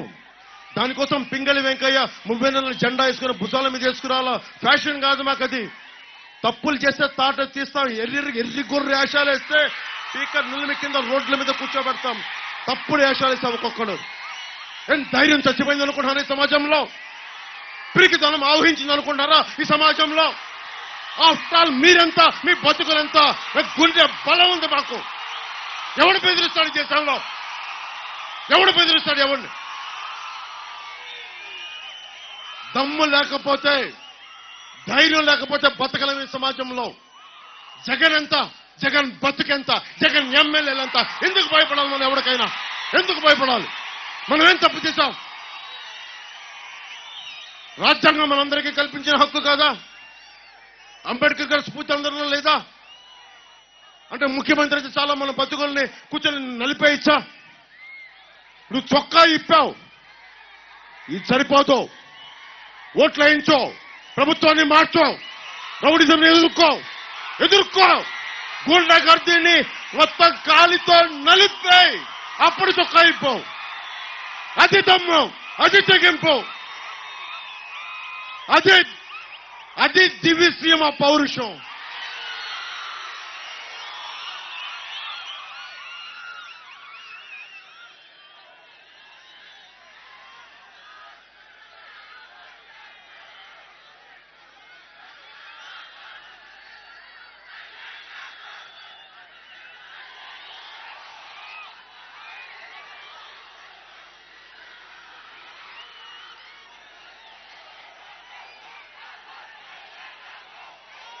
$40,000 కోట్లు ఇసుకలో దోచేస్తా ఉన్నారు.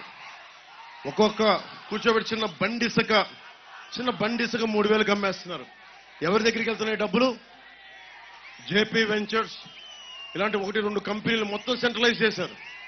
ఇంతకుముందు ఎలా బతికే పంచాయతీలో ఉండే బీసీ కులాలకి బోట్ల మీద వేసుకుని కూడా వచ్చే అవకాశం వచ్చేది. పంచాయతీలు కొంత శక్తి ఉండేది, పంచాయతీలు కొంత సంపాదించుకునేవి. ఈ రోజున మొత్తం కూర్చొని ఒక్కడే దోచుకుంటా ఉన్నాడు. వీళ్ళు క్లాస్ వారి గురించి మాట్లాడతారు. అవనిగడ్డ మన నియోజకవర్గం దేవాలయాలకి చాలా ప్రాధాన్యత ఉంది. మోపిదేవి సుబ్రహ్మణ్యేశ్వరుడు, హంసల దీవిలో ఉన్న సంతాన వేణుగోపాలుడు, గణపేశ్వరంలో ఉన్న కనకదుర్గమ్మ ఆలయం, కృష్ణానది సాగర సంగమం. మనం చెప్తారు కదా, కాకి మునిగితే హంస అయింది అనేది, సగటు పాపాలన్నీ పోతాయి. అంటే అలాంటిది, అంటే మనం కూర్చోబెట్టి నిజంగా మారాలి అంటే ఎందుకు కాకి హంసకి తేడా అంటే తక్కువ ఎక్కువ అని కాదు. హంస ఏంటంటే చెడును వదిలి మంచిని మాత్రమే తీసుకుంటుంది, నీళ్లను వదిలి పాలునే తీసుకుంటుంది, ఏది పడితే అది నోట్లో పెట్టుకోదు. అందుకనే కాకి కూడా ఏం చేసిందంటే మునిగితే అది ఏ శాపవశాత్తు ఏం జరిగిందో తెలియదు, కానీ అది వస్తే అది హంస అయిపోయింది. అంటే అంత స్వచ్ఛంగా ఉంది ఇక్కడ, అంత పవిత్రత ఉంది ఈ నదిలో, ఈ నేలలో చెప్పడం దీని ఉద్దేశం, ఈ పురాణ కథలకు ఉద్దేశం. అలాంటిది పుష్కర మనకి హంస ఇంత గొప్ప టూరిజం కెపాసిటీ ఉంది, అమేజింగ్ టూరిజం ఎబిలిటీ కెపాసిటీ ఉంది. టూరిజం వస్తే ఒక మెగా డిఎస్సి సెంటర్స్ ఉన్నట్టుగా, ట్రైనింగ్ సెంటర్స్ ఉన్నట్టుగా ఇక్కడ బోల్డ్ అంత టూరిజం డెవలప్ చేసుకోవచ్చు. ఇంతమంది యువతకు ఉపాధి అవకాశాలు కల్పించాలంటే మేనిఫెస్టోలో ఒకటే పెట్టాం, సంవత్సరానికి 4 లక్షల ఉద్యోగాలు, 5 సంవత్సరాలు 20 లక్షల ఉద్యోగాలు ఎలా కల్పిస్తామని మీ అందరికీ రావచ్చు. టూరిజం డెవలప్ చేయాలి. ఇక్కడికి మనకి మిస్సైల్ టెస్టింగ్ కెపాసిటీ మనకుంది, క్షిపణి పరీక్షా కేంద్రం ఉంది ఇక్కడ మనకి. క్షిపణి పరీక్షా కేంద్రానికి మనకి భూమి ఎక్వైర్ చేశారు, కానీ ప్రభుత్వం ముందుకు తీసుకెళ్ళాం. ఇక్కడ డిఫెన్స్ రీసెర్చ్ కి బోల్డంత కెపాసిటీ ఉంది, దాన్ని ముందుకు తీసుకెళ్లొచ్చు. బోల్డంత ఉద్యోగాలు. ఈ రోజున మెగా డిఎస్సికి ట్రైనింగ్ సెంటర్స్ ఎలా ఉన్నాయో, రక్షణ మనకి డిఫెన్స్ ఎగ్జామ్స్ కూడా ఇది బేసిక్ గా ఇక్కడ మనం తయారు చేయాల్సింది. ఇక్కడ అవనిగడ్డకి ఎడ్యుకేషనల్ హబ్ గా చేయాలి, ట్రైనింగ్ సెంటర్స్ పెట్టాలి. ఒక్క డిఎస్సికే కాదు, అన్నిటికీ, అన్ని కాంపిటేటివ్ ఎగ్జామ్స్ కి ఇది బలమైన ట్రైనింగ్ సెంటర్ అవ్వాలి. ఎంత ఉపాధి అవకాశాలు వస్తాయి మీరు ఒకసారి ఆలోచించండి.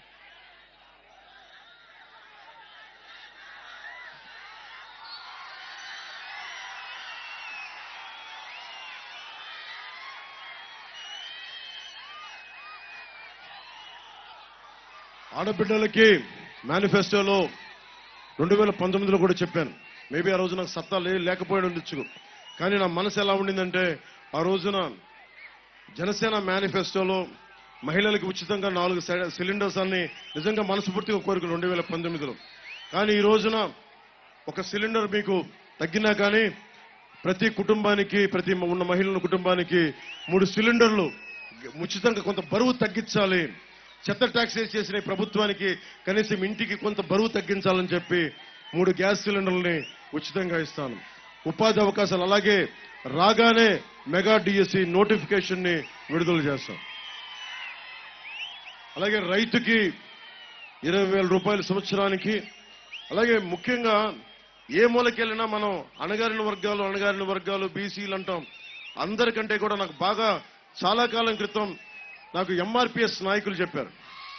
ఎంఆర్పిఎస్ నాయకులు చెప్పింది ఏంటంటే నాకు అన్న అత్యంత పీడితులు అత్యంత వెనుకబడ్డవారు దళితుల కంటే అన్న దివ్యాంగులు ఎంత పీడితులు అంటే అన్న కనీసం అన్ని కులాల్లో ఉంటారు, వాళ్ళని ఎవరు చూసుకోరు, బాధలు ఉంటాయంటే జనవాణి కార్యక్రమంలో ఎన్నిసార్లు ఎంతమంది వస్తే అవన్నీ దృష్టిలో పెట్టుకొని అటు తెలుగుదేశం జనసేన ఈ మేనిఫెస్టో కమిటీలు 2 కూర్చొని ఒకటే నిర్ణయించుకున్నాయి.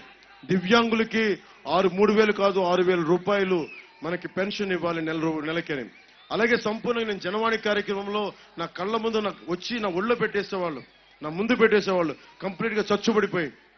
అలాగే బందర్లో అవనిగడ్డలో కూడా వచ్చినప్పుడు నా ముందు ఇదే జరిగింది. వాళ్ళందరినీ దృష్టిలో పెట్టుకొని అలాంటి వాళ్ళకి 15,000 రూపాయలు వారికి పెన్షన్ అందజేస్తాం. అలాగే తలసీమియా లాంటి వ్యాధిగ్రస్తులకి నెలకి 10,000 రూపాయలు అందజేయాలి అనేది పెట్టుకున్నాం. అన్నిటికంటే ముఖ్యంగా 1,200 కోట్ల రూపాయలు ఈ ఆరోగ్యశ్రీకి పథకానికి ఈ వైఎస్ జగన్ ప్రభుత్వం ఇవ్వలేదు. ఆరోగ్యశ్రీ నుంచి హాస్పిటల్స్ తప్పుకున్నాయి. వీటన్నిటిని చూసి ఒకటే నిర్ణయించుకున్నాం. కూటమి మేనిఫెస్టో కమిటీ కూటమి మనకి పార్టీలు తెలుగుదేశం జనసేన బీజేపీ ఒకటే నిర్ణయించుకున్నాయి. ప్రతి కుటుంబానికి ఇందాక చెప్పాను విద్య వైద్యం ఉపాధికి 20 లక్షల ఉద్యోగాలు మనం ముందుకు తీసుకెళ్తున్నాం. రాగానే మెగా డిఎస్సి నోటిఫికేషన్ ఇస్తాం.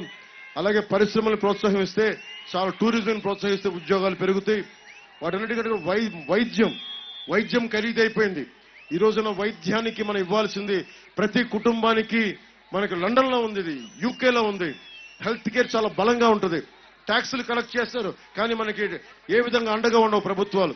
అందుకని ప్రతి కుటుంబానికి 25 లక్షల రూపాయల హెల్త్ ఇన్సూరెన్స్ మనకి కూటమి ప్రభుత్వం తీసుకొస్తుంది. భారతదేశంలోనే మొట్టమొదటిసారిగా ఒక రాష్ట్ర ప్రభుత్వం తీసుకొస్తుంది, ఒక కూటమి తీసుకొస్తుంది మొదటిసారి. అలాగే సాగునీరు, ఎక్కడైతే సాగునీరు ముఖ్యంగా నేను పోలవరం కానీ మిగతా నదుల అనుసంధానం కానీ ఉన్న ఇరిగేషన్ ప్రాజెక్టులు ఏదైనా కానీ బేసిక్ గా సాగునీటికి సంబంధించిన మొట్టమొదటి బాధ్యత కూటమి ప్రభుత్వం తీసుకునేది లాకుల మెయింటెనెన్స్, డ్రైనేజ్ ని పూడికలు తీయటం, పొలాల్లోకి మరుగునీరుని తిరిగి సరైన విధానంలో సముద్రంలో కలపడం. ఇవన్నీ చేస్తే ముందు చిన్న మినీ ప్రాజెక్ట్స్ కానీ ఇవన్నీ కూడా ముందు తొందరగా పూర్తి చేయటం. అలాగే పోలవరాన్ని పూర్తి చేస్తే పోలవరం కోసం నేను ఒక ఆలోచన ఇచ్చాను. 30,000 కోట్ల రూపాయలు పునరావాస కార్యక్రమానికి అవుద్ది. నేను ఒకటే చెప్పాను, 60 రూపాయల మందిని 200 రూపాయలకి ప్రజలు కొనగలుగుతున్నప్పుడు 40,000 కోట్లు ఇసుకలోనూ 41,000 కోట్లు మద్యంలో దోపిడీ చేయగలుగుతున్నప్పుడు 35,000 కోట్లు ఎందుకు మనం రైజ్ చేయలేం? నా వంతు కృషిగా నేను ₹1 కోటి నేను అనౌన్స్ చేస్తే అందరూ పాపం పక్కనున్న ఎంపీ గారు కూడా చేశారు. నేను నిజంగా చెప్తున్నాను, మనసుంటే మార్గాలుంటాయి. ఈ దేశం బాగుండాలి, సమాజం బాగుండాలంటే పోలవరం పూర్తవుద్ది. పూర్తి చేసే బాధ్యత కూటమి ప్రభుత్వం తీసుకుంటుంది.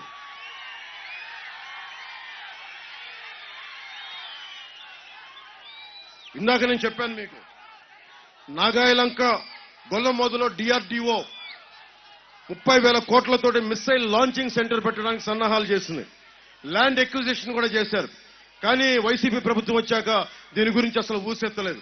చుట్టుపక్కల ఎందుకు ఇది అవసరం అంటే అక్కడ టెస్టింగ్ సెంటర్స్ మీరు అనుకోవచ్చు మనకేంటని, బోల్డంత ఇన్ఫ్రాస్ట్రక్చర్ కావాలి, ఇళ్ల నిర్మాణం కావాలి, స్థలాల రేట్లు పెరుగుతాయి, షాపులు కట్టుకోవచ్చు, షాపులు పెట్టుకోవచ్చు, ఉపాధి అవకాశాలు పెరుగుతాయి.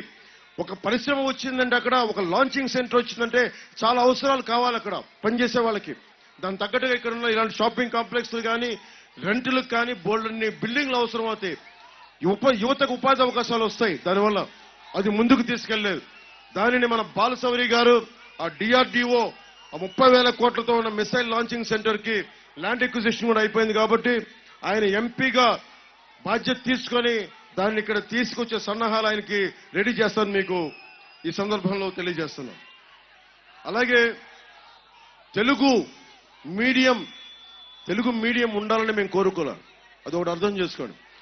జాషువా చదవాలన్నా గుర్రం జాషువా ఎవరు?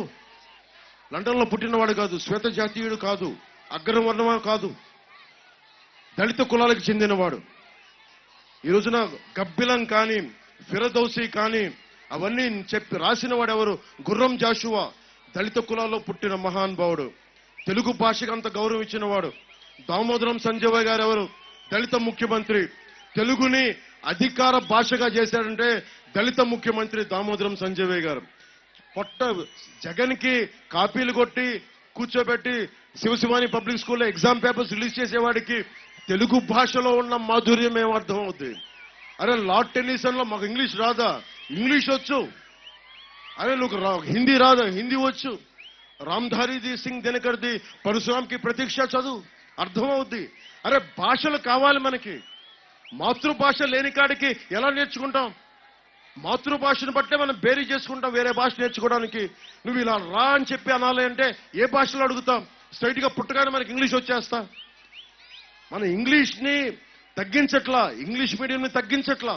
మేము అడుగుతుంది ఏంటంటే మాతృభాషని మర్చిపోవద్దని. మాతృభాషని మర్చిపోతే గుర్రం జాషువా గబ్బిలాన్ని అర్థం చేసుకునేది ఎలా? జగన్ కి గబ్బిలం అంటే ఎగిరే గబ్బిలం అనుకుంటాడు. గుర్రం జాషువా రాసిన గొప్ప కావ్యం అర్థం కాదు అది. క్లాస్ వార్ అంటే జగన్ అర్థం చేసుకోవాల్సింది ఫిరదౌసి ఏంటంటే పాపం ఆ మొఘల్ చక్రవర్తి కాలంలో మనకి అక్కడ ఆఫ్ఘనిస్తాన్ నుంచి వచ్చిన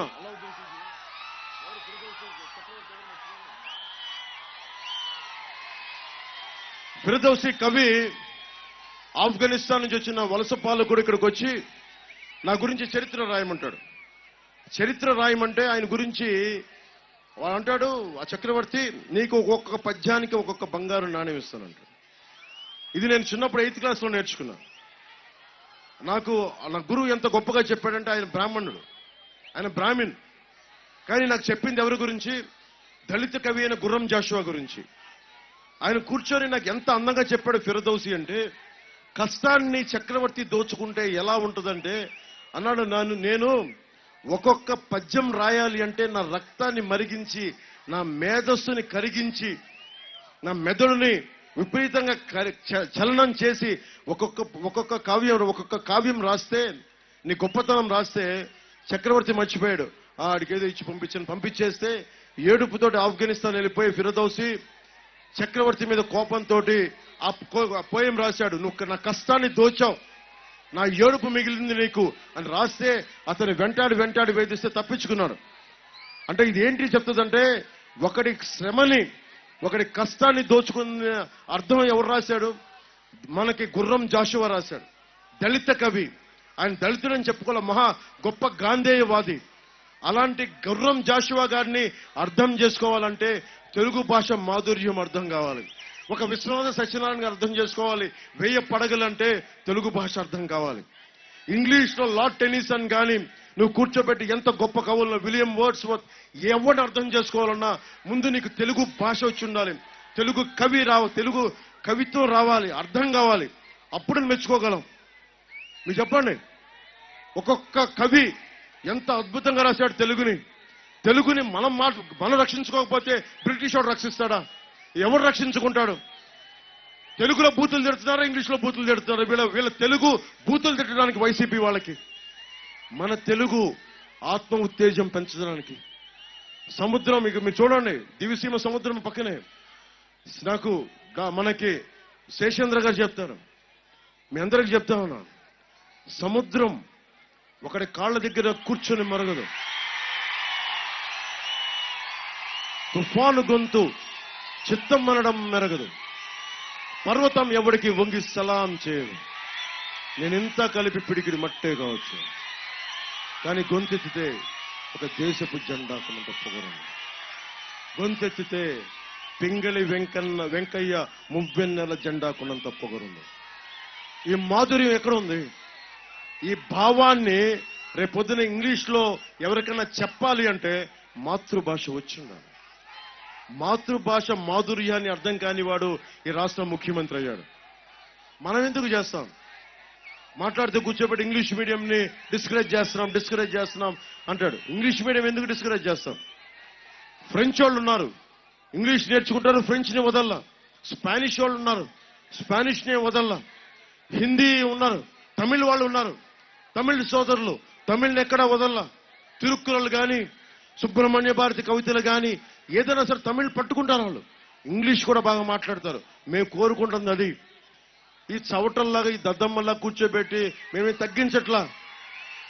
వైసీపీ మాకు కూర్చోబెట్టి మాకు ఇంగ్లీష్ వద్దు అంటున్నారు. చెప్తుంది ఏంటి, అర్థం చేసుకుంటుంది ఏంటి? చదువుకుంటే కదా. కాపీలు కొట్టేవాడు, ఎగ్జామ్లు పేపర్లు రిలీజ్ చేసేవాడికి ఏం అర్థం అవుతుంది మేము చెప్పే మాట? తెలుగు భాషని, ఇంగ్లీష్ మీడియంని గౌరవిస్తాం, పెంచుతాం, కానీ తెలుగు భాషని సంరక్షించుకుంటాం. ఇది మండల బుద్ధిప్రసాద్ గారి సమక్షంలో చెప్తున్నాను. తెలుగు భాష ఔన్నత్యానికి, తెలుగు భాషాభివృద్ధికి తోడ్పడే మహానుభావుడైన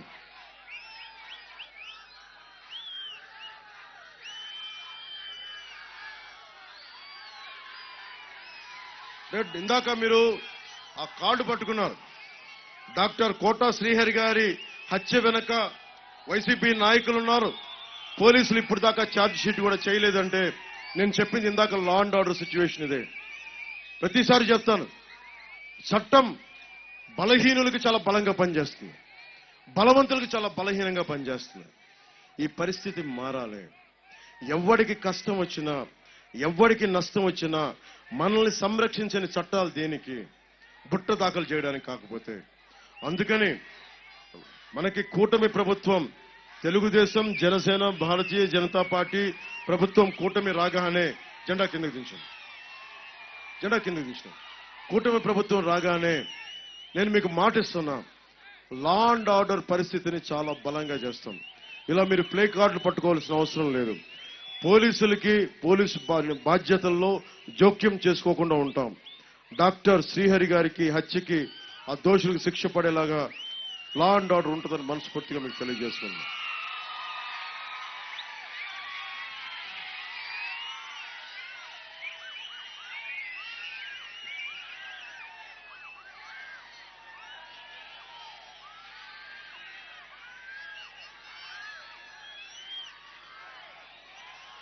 మహిళలకి, ఆడపడుచులకి ఉచిత బస్సు సౌకర్యం కల్పిస్తామని చెప్పాం. ఆటో డ్రైవర్ సోదరులందరికీ చెప్తా ఉన్నాను, ఆటో డ్రైవర్ సోదరులందరికీ మీకు ఇబ్బంది కలగకుండానే ఉంటుంది. మిమ్మల్ని వేధించని ప్రభుత్వాలు వస్తాయి. మిమ్మల్ని వేధిస్తే మిమ్మల్ని రక్షించే ప్రభుత్వం ఉంటుంది.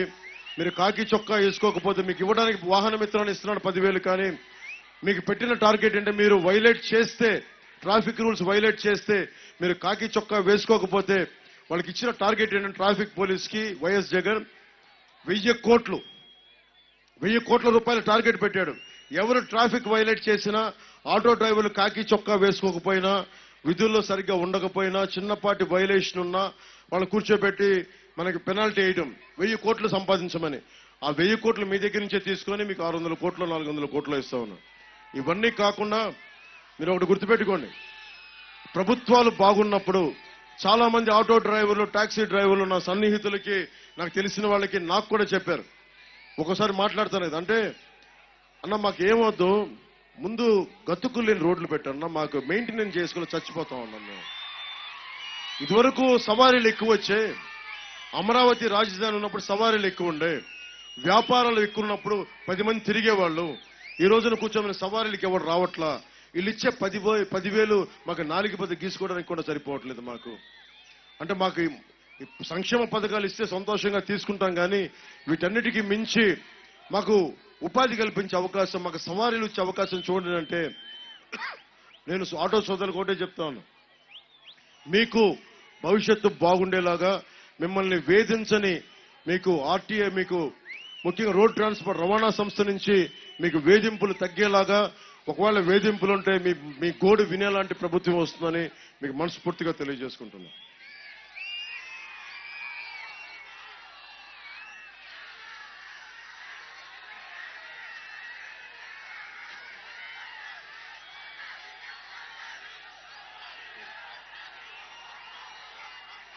ఈ రోజున నేను ఓట్లు అడగడానికి రాలా, ఓట్లని అభ్యర్థించడానికి వచ్చాను.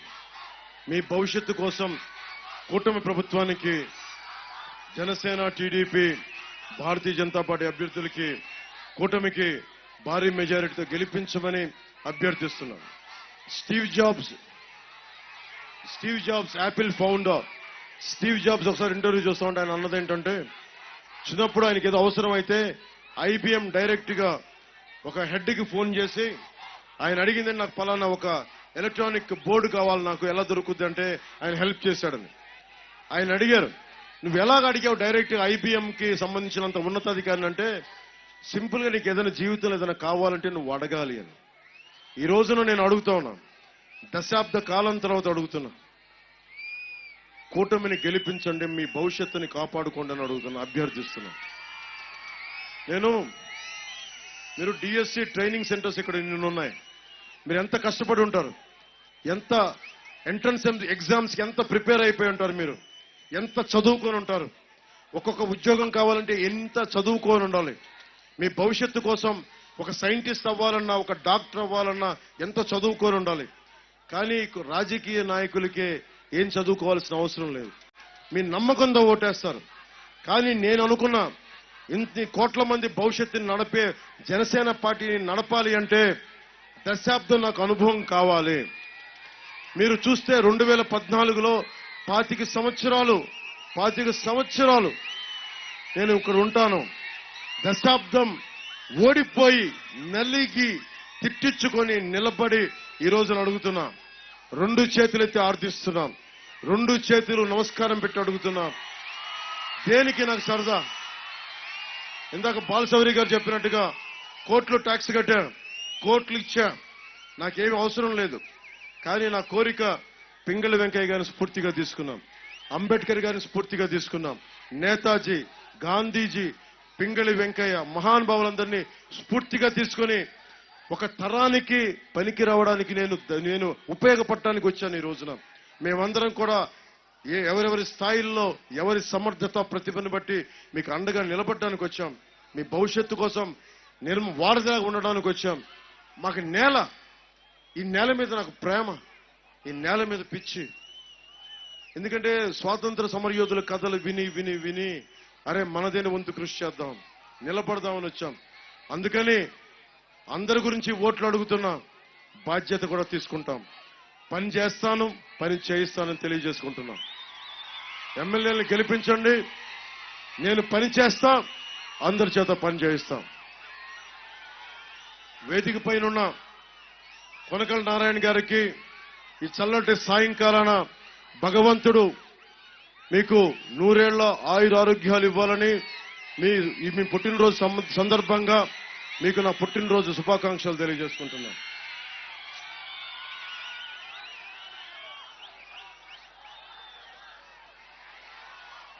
అంబటి రాయుడు ఉన్నారు. అంబటి రాయుడు యువతకి సంకేతం. 19 ఏళ్ల వయసులో డబుల్ సెంచరీ కొట్టినాడు. అలాంటి వ్యక్తి మీ ముందున్నాడు ఈ రోజున. ఏం లే, ఇవన్నీ సంకేతాలు ఏంటంటే మీ భవిష్యత్తు కోసం ఇలాంటి యువత ఉన్నారు. రేపొద్దున నేను ఒకటే చెప్పాను అంబటి రాయుడికి, నిన్ను బానిసగా చూడం, గుండెల్లో పెట్టుకొని చూసుకుంటాం, మా సోదరుడుగా చూసుకుంటాం. ఈ పార్టీ గాని ఈ సమాజం గాని కులాలకి, మతాలకి, ప్రాంతాలకి అతీతంగా ఉండేది. ఒక్కరి కోసం పనిచేయదు రాజ్యాంగం. ఏ ఒక్క నాయకుడన్నా సరే నేను ఒకటే మాట్లాడుతున్నా, ఎవరు కూడా ఒక కులానికి ఎవరు పని చేయలేరు, కుదరదు అట్లా. బాబాసాహెబ్ అంబేద్కర్ రాజ్యాంగాన్ని అర్థం చేసుకున్నవాడు, కొన్ని వందలాది మంది మేధావులు కలిసి చేసిన రాజ్యాంగం ఒక్క కులాని కోసం రాయలా. అన్ని రాష్ట్రాలు, ప్రాంతాలు, భాషలు, అన్ని లింగ్విస్టిక్ డిఫరెన్సెస్ తో ఉన్న అంతమందికి అండగా నిలబడటానికి వచ్చింది రాజ్యాంగం. అలాంటి రాజ్యాంగం ఒక కులం కోసం పనిచేయదు. ఎవరైతే బాధలు పడుతున్నారో, ఎవరికైతే న్యాయం జరగాలో, ఎవరికైతే మనకి హక్కులతో పాటు బాధ్యతలు నిర్వహిస్తారో వారందరికీ అండగా ఉండటానికి. అలాగే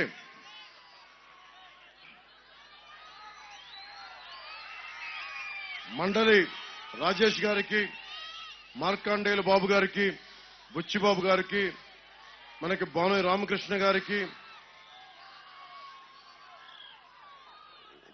మన రాజాబాబు గారికి, బండెడ్డి రామకృష్ణ గారికి, వీరందరికీ నా హృదయపూర్వక ధన్యవాదాలు, హృదయపూర్వక నమస్కారాలు.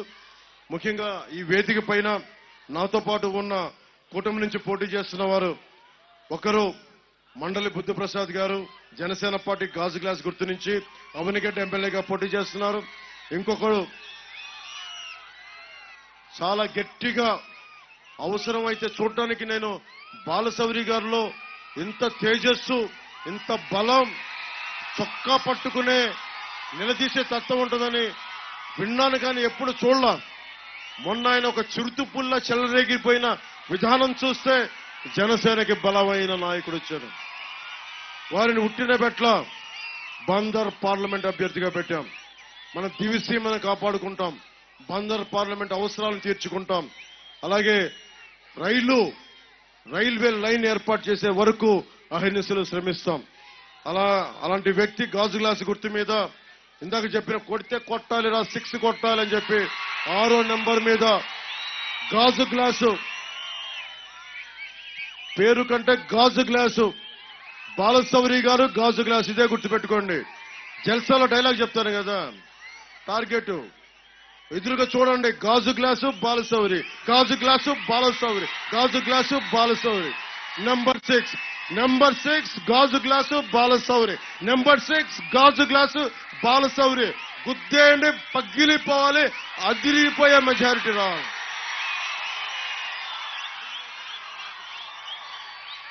6 6 చాలా బలమైంది. షట్కోణం. ఇక్కడ సుబ్రహ్మణ్యేశ్వరుడు పుట్టింది, షణ్ముఖుడు అంటాం. అదృష్టం వీళ్ళతోకి మోపిదేవి సుబ్రహ్మణ్యేశ్వరుడి ఆశీస్సులున్నాయి. భారీ మెజారిటీతో గెలవబోతున్నాడు, షణ్ముఖుడు అంటాం. అలాంటి దీనికి ఆయనకి కూడా షణ్ముఖులు. 6వ నెంబరు మండలి బుద్ధప్రసాద్ గారికి ఒకటే గుర్తుపెట్టుకోండి, అవ్వనిగడ్డ మండలి బుద్ధప్రసాద్ గారు 6 గాజు గ్లాసు, మండలి బుద్ధప్రసాద్ గారు 6 గాజు గ్లాసు గుర్తు. గుర్తేయండి, భారీ మెజారిటీ. వర్ల రామయ్య గారి పుత్రుడు, పామరు నియోజకవర్గం నుంచి. నాకు అతను ఇంత వాగ్దాటి ఉంటుందని తెలీదు. మనకి సిద్ధార్థులో చదువుకున్న వ్యక్తి, నా సన్నిహితుడికి కావలసిన మిత్రుడు. మనకి వర్ల కుమార్ రాజా గారికి వర్ల రామయ్య గారి అబ్బాయి, తండ్రికి తగ్గ తనయుడు. వర్ల రామయ్య గారు ఏం మాత్రం ఆలోచించకుండా, భయం లేకుండా మాట్లాడగలిగే వ్యక్తి. అలాంటి వ్యక్తికి పుట్టిన తనయుడు తెలుగుదేశం పార్టీ తరఫున పామరు నియోజకవర్గం తెలుగుదేశం పార్టీ తరఫున పోటీ చేస్తున్నారు.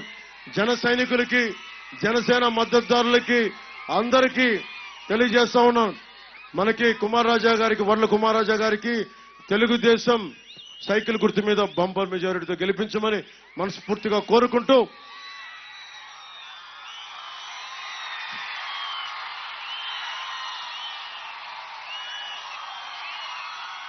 ముగింపు వాక్యాలుగా ఆడబిడ్డలకు చెప్తా ఉన్నాం. అమ్మ, భవిష్యత్తు మీది. మీరు బాగుంటేనే మేము బాగుంటాం. ఆడతల్లులు బాగుంటేనే బాగుంటాం, ఆడబిడ్డలు బాగుంటేనే బాగుంటాం. మీరు ఏ సభలకు కూడా ఇంతమంది ఆడబిడ్డలు నేను చూడను, కానీ మీరు వచ్చి ఇంత ఆశీస్సులు, ఇంత బలంగా వస్తారు, ఇంత ఆత్మవిశ్వాసంతో వస్తారు. ఒక అన్నగా చెప్తున్నాను, మీకు అండగా ఉండేవాడిగా చెప్తున్నాను, మీరు నమ్మే వ్యక్తిగా చెప్తున్నాను. నేను కూటమి ప్రభుత్వం మీ భవిష్యత్తు కోసం మీకు అండగా ఉండటానికి ఇక్కడున్న ఆడపడుచులకి, యువతలకి, అక్క చెల్లెలకి, పెద్దలకి, తల్లులకి అందరికీ చేతులెత్తి నమస్కరిస్తున్నాను. మిమ్మల్ని జాగ్రత్తగా చూసుకుంటాం, మీ భవిష్యత్తుకి బంగారు బాట వేస్తాం తెలియజేసుకుంటూ, తెలుగుదేశం నాయకులకి మనం మొదటగా ఏ కులమని కాదు, ముందుగా జాషువా విశ్వనరులం, మానవ జాతి మనదే. కులాలకు అతీతం, మతాలకు అతీతం. ముందు మనుషులం, మానవ హక్కులు మాట్లాడతాం. అందులో వెనుకబడిన వర్గాలకి, అణగారిన వర్గాలకి ఎవ్వరికీ అన్యాయం జరిగినా కూటమి ప్రభుత్వం అండగా ఉంటుందని తెలియజేసుకుంటూ, యువతకి అండగా ఉంటామని తెలియజేసుకుంటూ, రైతుకి సాగునీరు, ప్రతి వ్యక్తులకి తాగునీరు, యువతకి, యువతీ యువకులకి విద్య, ప్రతి ఒక్కరికి వైద్యం, అందరికీ ఉపాధి కలగాలని, అన్నిటికంటే స్వేచ్ఛ భద్రతతో ఉన్న ఒక కొత్త ప్రభుత్వం వస్తుంది, మీకు అండగా ఉంటుందని తెలియజేసుకుంటూ సెలవు తీసుకున్నాను.